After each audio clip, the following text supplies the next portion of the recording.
Meus queridos, meus guerreiros, minhas máquinas mortíferas na área do concurso de psicologia, voltamos aqui para trabalhar agora com o tópico de clima organizacional, um tópico bastante legal de trabalhar, bem simples também, principalmente para a FGV. A FGV ela é muito rasa em alguns conceitos da área da psicologia organizacional e a gente vai respeitar isso. Claro que eu gosto sempre de aprofundar um pouco mais, mas na medida do bom senso a gente não vai aloprar tanto, tá certo?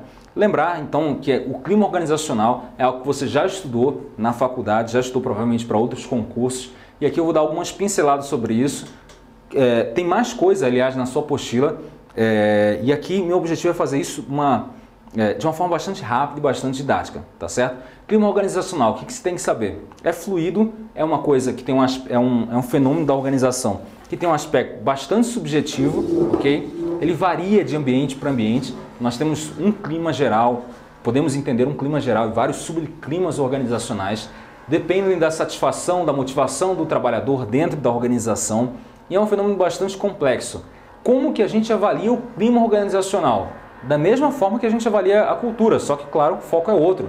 Então, a percepção do trabalhador com relação ao ambiente de trabalho dele está avaliando o clima organizacional. Questionário, entrevista, levantamento de documentos, entendimento de incidentes críticos, avaliação de conflitos, grupos de brainstorming, pesquisa de opinião, tudo funciona aqui, ok? É assim que a gente consegue entender, diagnosticar o clima organizacional. Bora lá, primeira definição, certo? Clima organizacional é a qualidade ou propriedade do ambiente organizacional percebido ou experimentado pelos participantes da empresa, que influencia o seu comportamento. Então, é uma percepção do ambiente do trabalho que tem repercussão direta no seu comportamento. O comportamento organizacional do nosso trabalhador, então, vai ser influenciado pela forma como ele percebe o ambiente de trabalho. Alisson, ele percebe isso de forma objetiva, entendendo os artefatos da cultura organizacional? Negativo. Cuidado aqui. Essa percepção ela é subjetiva, tem um componente cognitivo e emocional também. Então o cara pode estar muito motivado, olha para aquela organização onde vê que está todo mundo muito mal, o clima está muito ruim, naturalmente ele tende a murchar um pouquinho aí, ok?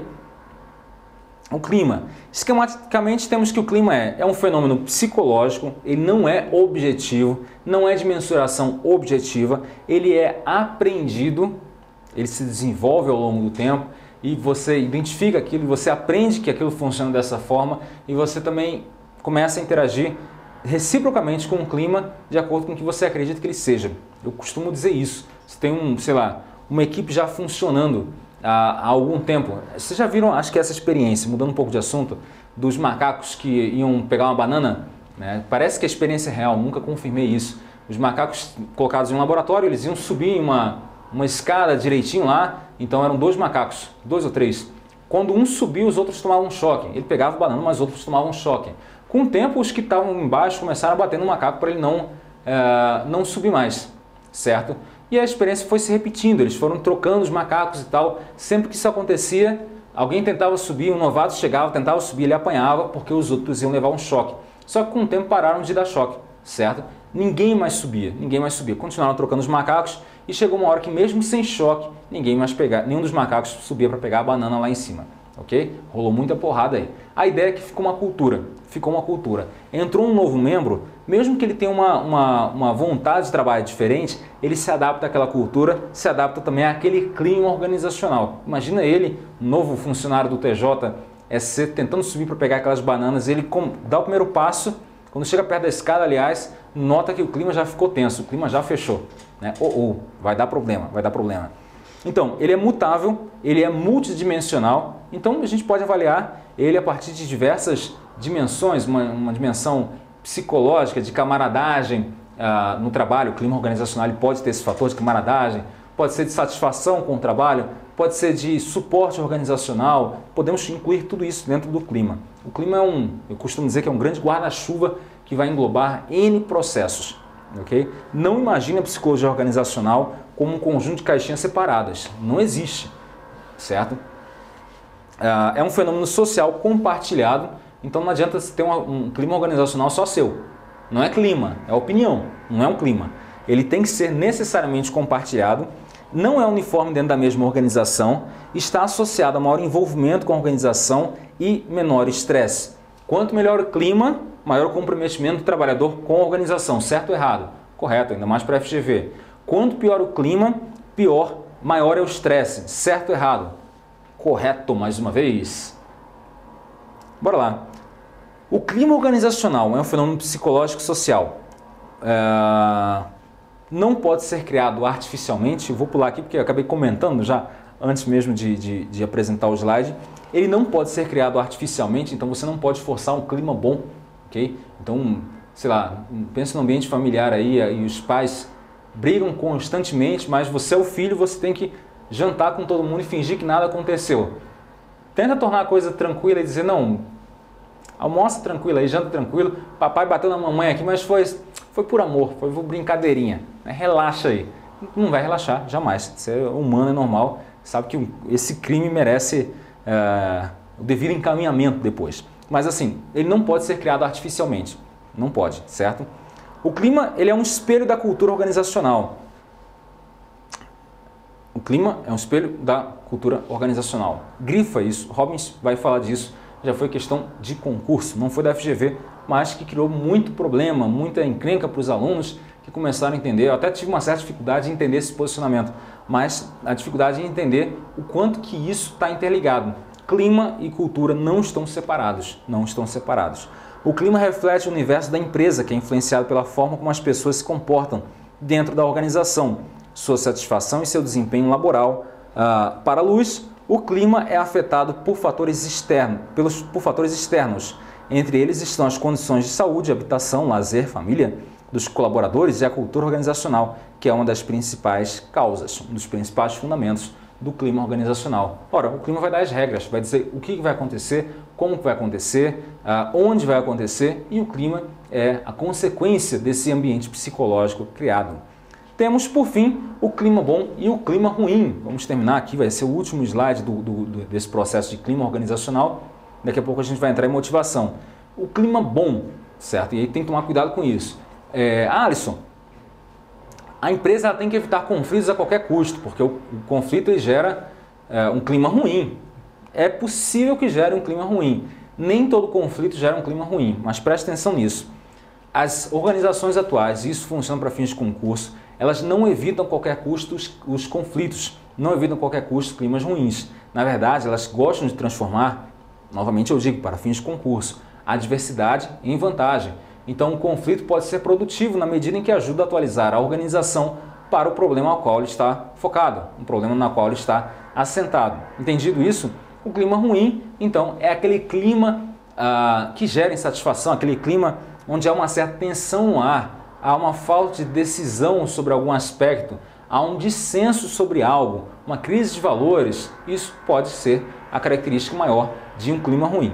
Outro ponto importante devemos evitar climas ruins. Primeiro, a gente não consegue criar clima artificialmente, consegue? Eu falei que não, então não dá mesmo não. Clima ruim a gente não evita, ele simplesmente acontece. O que deve ser colocado à disposição é uma ferramenta, algum tipo de ferramenta para a resolução desse clima ruim, para esse gerenciamento.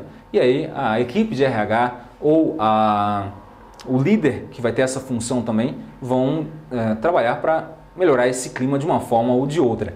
E aí os gerenciamentos são variados, dependendo do tipo de conflito e do clima ruim gerado. Temos de treinamento, técnicas de treinamento, de desenvolvimento, uma conversa mesmo, uma instrução ou, enfim, a demissão para resolver esse clima ruim. O ideal é sempre ter um clima bom, ok?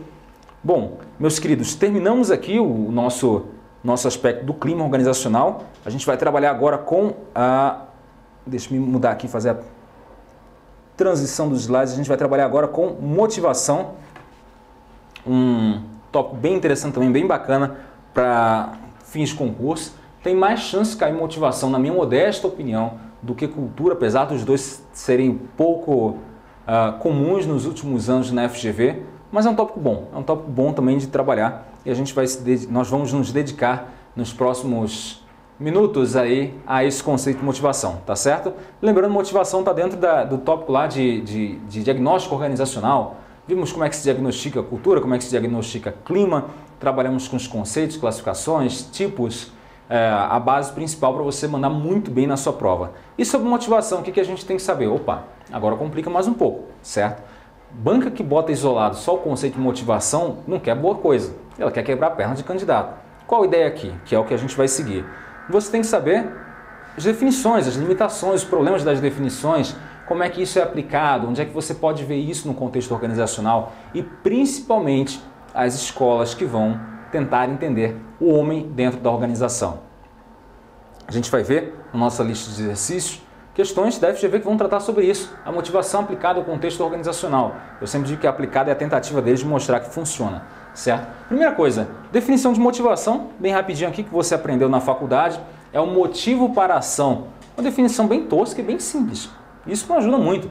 A motivação ela tem que ser entendida como aquele sentimento, aquele comportamento e aquele conjunto de cognições que vão fazer com que o sujeito tenha uma tendência maior a aderir a um trabalho ou outro, ok? Ou até a inércia. A cognição, a motivação, ela vai ser constituída tanto por dimensões que vão trabalhar com os tipos aqui que a gente vai estudar, como também pelo processo de desmotivação, as causas e tal, o gerenciamento da motivação no trabalho, os fundamentos, as teorias e por último, como é que ocorre esse processo motivacional dentro da empresa. Como eu disse, temos aspectos emocionais, sociais e cognitivos da motivação. Alisson, podemos mensurar diretamente a motivação? Não podemos. O que a gente faz é inferir esse processo motivacional. E fica aqui a dica, olha, para a FGV isso vai acontecer. Um sujeito com uma motivação alta, ele vai ter um desempenho alto no trabalho? Sempre que eu aumento a motivação, eu aumento aqui também o desempenho? Não necessariamente. Não só a FGV vai fazer isso, mas quase todas as outras bancas vão fazer isso, certo? Tendo motivação alta, como que eu posso garantir que esse sujeito está com uma motivação, com desempenho alto ou não? Eu só posso dizer que ele está com desempenho alto ou não fazendo uma avaliação de desempenho, gente. Ok? Não necessariamente aumentando a motivação o sujeito tem um bom desempenho. Então acabei de contratar uma equipe, tá lá, estou pagando o cara para trabalhar num TJ particular que eu acabei de criar. Claro que não dá para fazer isso. Salário 10 mil por mês, o cara não está fazendo nada, tá lá, primeiro mês, motivadíssimo, trabalho zero, desempenho zero, está numa inércia. Claro que depois isso vai piorar. A tendência é que ele se desmotive com o tempo, ok? Quando ele entender como é que funciona. Mas a ideia é, eu posso ter também um cara que está estupidamente desmotivado e um chefe muito cruel que está pegando no pé dele para ir produzir e que está com um desempenho muito alto. E aí? E aí? A visão de Fayol, a visão de Taylor, do homem econômicos e tal, que trabalha sob pressão e sob a contingência da remuneração. A ideia é, uma motivação alta não garante um bom desempenho. Bora falar um pouco então do fenômeno da motivação. A motivação ela surge, etologicamente falando, para garantir que comportamentos futuros, para sustento da espécie, para a sobrevivência humana, sejam adotados em detrimento de outros. Então ela é direcionada pelo prazer, é direcionada pelo sentido, pelo sentimento de pertença. Não dá para confundir motivação totalmente com prazer, porque os próprios etologistas vão falar, olha, tem erro de mira aí. Quando a gente fica viciado em algum tipo de droga, por exemplo, teremos uma motivação hedônica para aquilo, um excesso de prazer, um circuito dopaminérgico que vai tratar disso e que vai, digamos, acabar com a nossa própria vida, em alguns casos, mas que, de modo geral, funciona. Foi ali, naquele ponto, que houve o erro de mira. A evolução não conseguiu resolver uma parte dos problemas desses dispositivos humanos desenvolvidos, ok? Por que eu estou falando aqui de etologia, gente? Temos algumas teorias que explicam motivação do ponto de vista biológico. Para todas essas teorias biológicas, você vai adotar a seguinte postura. FGV vai lá e cita, segundo fulano de tal, sei lá, médico, sei lá, o que você imaginar, que parte de uma teoria biológica de motivação, você vai tentar entender isso a partir do ponto de vista de que essas escolhas elas não são racionais e que elas já estão escritas no seu DNA. Esse processo ele já está desenhado. Claro que dá para ser modulado pelo ambiente e tal, mas que de modo geral eles estão desenhados. Então, como a gente vai ver, por exemplo, em Maslow, que parte de uma premissa biológica e depois, aliás, é totalmente biológico, Maslow é totalmente biológico, mas modulado pelo ambiente, vocês vão ver que isso é comum. Isso é comum até nas questões que a gente vai ver. Bora lá. Motivação é um fenômeno individual, pois apesar de poder decorrer de fatores extrínsecos, externos, é na mente humana que se manifesta. A motivação é intencional, pois além de estar sob controle do trabalho, é orientada, do trabalhador aliás, é orientada para algum objetivo específico sempre. Não existe motivação sem a orientação para algum objeto. Não dá para você se motivar para nada. Estou motivado para quê? Para a vida. Não, você está de pileque. Você tomou alguma coisa muito forte no café da manhã. Motivação é sempre orientada para um objetivo. Para passar no concurso, para ir para os cinemas, para ganhar mais dinheiro, para ter uma família ao meu lado e tal. Aliás, um breve parêntese, eu trabalho, como eu disse para vocês, trabalho no acompanhamento de muitos concurseiros e assim, a primeira pergunta que eu sempre faço é o seguinte: o que te motiva a fazer um concurso, sei lá, TJSC? Será que é a remuneração, a estabilidade? É a família? O que te motiva é o desafio de trabalhar num lugar assim? Você também tem que responder isso. Porque assim, eu vejo muita gente que diz, não, é estabilidade. Adoro estabilidade. Aí quando chega lá, tá agoniado com isso, porque ao mesmo tempo que é uma coisa boa, pode limitar. E aí o cara na verdade, mais motivado pelo desafio. Então acaba sendo só um degrau para outra coisa. Então, pô, sou motivado pela família, né? E aí vai sair lá do Cabrobró do Rocha para ir morar lá no TJSC, para morar sozinho. Boa coisa não vai acontecer aí, mas bora lá. Seguindo aqui, a motivação ela é multifacetada, ela é multidimensional, pois depende tanto do estímulo quanto da avaliação do ambiente e da escolha do comportamento empregado. Então a ideia é que para analisar o fenômeno da motivação na vida real, você não vai poder utilizar uma teoria só ou um instrumento só, você tem que conseguir entender isso de forma mais ampla. A motivação não pode ser medida diretamente, pois é um fenômeno subjetivo. O que medimos, na verdade, é o comportamento motivado, ação e forças internas e externas que influenciam na escolha de ação, pois a motivação não é passível de observação. A menos que você tenha um PET scan aí. Bora julgar essa assertiva aqui? O alto desempenho é reflexo da automotivação. Eu já tinha falado isso, né? Tá errado. Dentro da organização, um dos primeiros aspectos que tem que ser estudado é o de contrato psicológico. O que é esse contrato psicológico? É o conjunto de expectativas recíprocas que o trabalhador tem em relação à organização e a organização tem em relação ao trabalhador. Então, no processo de seleção, isso já fica estamentado. O cara foi selecionado, começou a trabalhar. Peraí, o que ele está esperando aqui? Ok? O que a empresa está esperando dele? Isso é importante ser diagnosticado. E quanto mais claro isso estiver, menos problemas teremos depois. A ideia é, depois de 2 ou 3 anos, se um dos dois, depois de qualquer tempo que vocês imaginarem aí, se um dos dois quebra esse contrato psicológico, a tendência é que haja alguma contrapartida, desmotivação por parte do trabalhador ou, sei lá, alguma atitude por parte do setor de RH. Então, pode ser uma demissão aí, vindo. Tá lá, você trabalhando no TJSC, trabalhando tudo direitinho, tudo equilibrado, a sua expectativa está bem balanceada. Daqui a 6 anos, você sabe que tem uma coisa política forte aí, daqui a 6 anos muda toda a estrutura e você vê que aquele seu grande amigo que ganha a mesma coisa que você e trabalhava tanto quanto você, virou apadrinhado. Essas coisas acontecem. Ele tinha uma estrela no peito e aí virou apadrinhado, né? Espero que no TJSC, pelo menos, isso não ocorra. Conheço em alguns outros onde isso ocorre com força. Beleza, apadrinhou, ele não trabalha mais, ele vai bate ponto só e não trabalha mais. Você trabalha e trabalha agora por 2. Você nota que houve uma injustiça social, houve uma inequidade contra você. Se fosse a seu favor, você estaria feliz, mas foi contra você. Houve uma quebra do contrato psicológico. Toda quebra de contrato psicológico gera desmotivação. Anota isso aí, ok? Espero que tenha ficado claro aqui. Vamos falar dos fatores intrínsecos e extrínsecos à motivação. Então, quais são as recompensas intrínsecas aqui? Que são a mesma coisa que fator. Falar em recompensa, mesma coisa que fator. São provenientes de benefícios, certo? Psicológicos, tais como interação social, senso de valor e identidade, responsabilidade e desafio.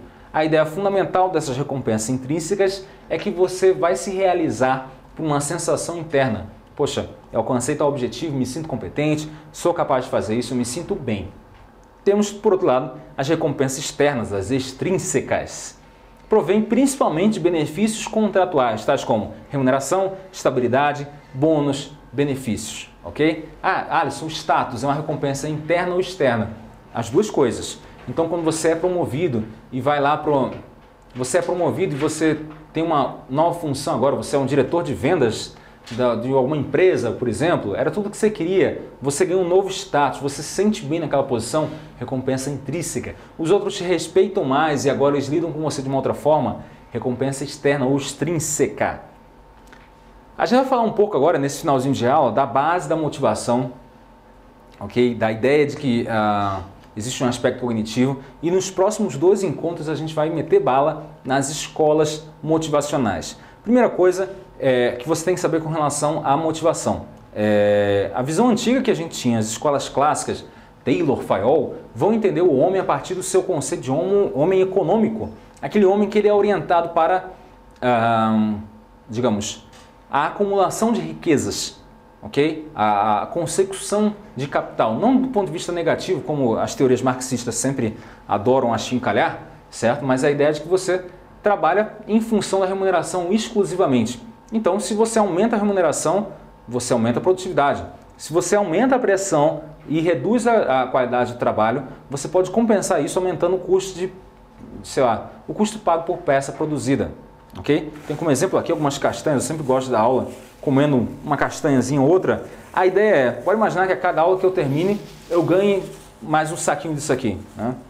Quando você passar no concurso, quiser mandar 1 quilo de castanha para mim, cresci no Rio Grande do Norte, então a gente gosta disso, né? Tá lá você dando aula, tô lá eu dando aula e tal, eu sou remunerado. Bora imaginar que a prova concurso me paga com isso aqui. Isso tem tudo a ver com essa visão clássica de motivação. Não precisa ter um bom ambiente de trabalho, besteira, eu tô aqui só por conta das castanhas. Não precisa ter um sentido do trabalho. Poxa, para que eu tô dando aula, hein? Para fazer a galera passar, mas isso não importa, porque eu tô aqui pelas castanhas. Não precisa ter absolutamente nada, o que importa é que tenha castanha, tá certo? Claro, a gente está falando de dinheiro, não de castanha aqui, mas acho que deu para entender. Para Taylor, o trabalho é uma necessidade econômica, assim quanto pior for o trabalho, maior deverá ser o lucro do funcionário para que esse seja motivado a produzir. A ideia fundamental é, o sujeito ele não trabalha só, o sentido do trabalho, aliás, para ele, é de acumulação financeira. Há uma decisão racional, e essa teoria ela é totalmente furada, mas você tem que saber, há uma decisão racional de acumulação de riqueza através do trabalho. O custo disso é saúde, sei lá, falta de sentido, N coisas aí. É uma visão que imperou em 1900 até 1930 e 40 e tal. E aí a gente tem uma outra definição, a definição da Escola das Relações Humanas. Alisson, é aqui que entra Elton Maio, aqui que entra Elton Maio. E quando terminar aqui essa aula, eu sugiro que você pause, entre lá no meu site e veja um post que eu coloquei com relação à Escola das Relações Humanas, falando da história, quais foram os grandes resultados, os passos do experimento, com quantos funcionários ela foi feita, essa pesquisa. Lá pelos idos de 1940, se não me falha a memória, eu acho que não era nascido, tenho leve impressão, Elton Maio e alguns outros pesquisadores começaram a ver o que acontecia se você, tipo, no mesmo galpão de trabalho, você mudasse as relações, a dinâmica das pessoas. Você escurecesse o ambiente, você pedisse para a produção aumentar, você reduzisse a remuneração, você, enfim, afastasse as máquinas, mudasse a função de cada um. Ele viu que a grande maioria das alterações levavam a um aumento da produtividade, ok? Algumas outras alterações não levavam, tipo, um aumento muito alto de remuneração não necessariamente levava a um aumento da produtividade, até certo ponto até estimulava. E aliás, tem que fazer um grande adendo sobre isso daqui a pouquinho. Essa teoria serviu para mostrar que as relações sociais são a fundamentação para a motivação. Veja, eu não falei que podem influenciar. Para a teoria das relações humanas, as relações sociais são a fundamentação da motivação humana no trabalho. Tá errado isso, Alisson? Tá errado. Não só as relações sociais, mas também outros aspectos. A remuneração ela vai ser importante, a visão de como que o processo ganha significado na sua mente também vai ser importante. Temos aí, portanto, também uma visão cognitivista do processo de trabalho. O que é isso? Para você ser motivado, e aí nós temos várias linhas cognitivistas, não trouxe aqui, mas estou citando a título de curiosidade, o sujeito ele precisa primeiro associar aquilo. Então, poxa, estou num ambiente legal de trabalho, beleza. Estou motivado? Não sei se estou motivado. Se eu não entender aquilo como sendo uma coisa boa, tanto faz. Se eu não entender que receber castanha como pagamento é uma coisa boa, tanto faz. Aliás, se sobrar aí do seu lado, manda para cá, adoro, né?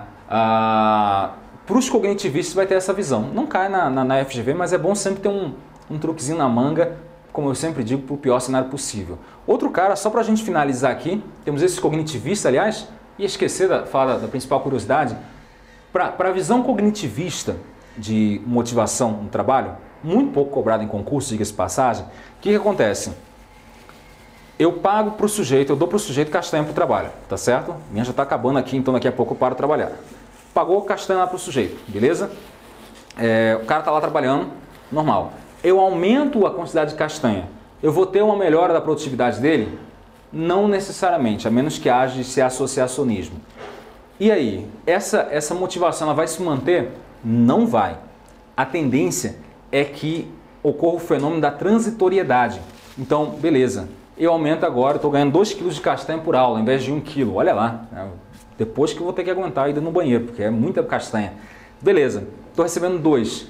Eu vou começar a contar no tempo, daqui a 1 ou 2 meses, por exemplo, que aquelas castanhas já são minhas, okay? Que eu mereço aquilo, que o meu valor é aquele. Então minha motivação volta ao status anterior, ao padrão anterior, ok? E aliás, há uma grande crítica com relação a essa questão da motivação apenas pela remuneração. Quando você comissiona o sujeito e tal, quando você mostra que você causa lucro, ele é fonte de lucro para você e tal, e que a partir desse lucro você se relaciona com ele, o sentido do trabalho deixa de ser a tarefa, a relação social, a relação com os outros, ou o bem que ele faz para o cliente, para a consecução, a busca do lucro pelo lucro, tá certo? Então a tendência é que as políticas de remuneração isoladas para a motivação se tornem ineficazes e, ao contrário, gerem mais desmotivação do que motivação. Beleza? Creio que vocês entenderam aí o recado, tá certo? Não explorem os funcionários de vocês pagando salários baixos, mas dignos, mas também não aumenta muito não. Se quiser aumentar, dá no final do ano triplica, um 14º, um 15º salário aí. Talvez até para o behaviorismo isso faça até mais sentido, é mais intermitente. Tranquilo? Meus queridos, eu volto daqui a pouquinho, a gente vai falar de Levin e depois entra com força nas escolas de motivação. Espero que você esteja com tudo up aí. Se quiser, eu tenho castanha aqui. Um grande abraço e até a próxima aula. Tchau, tchau.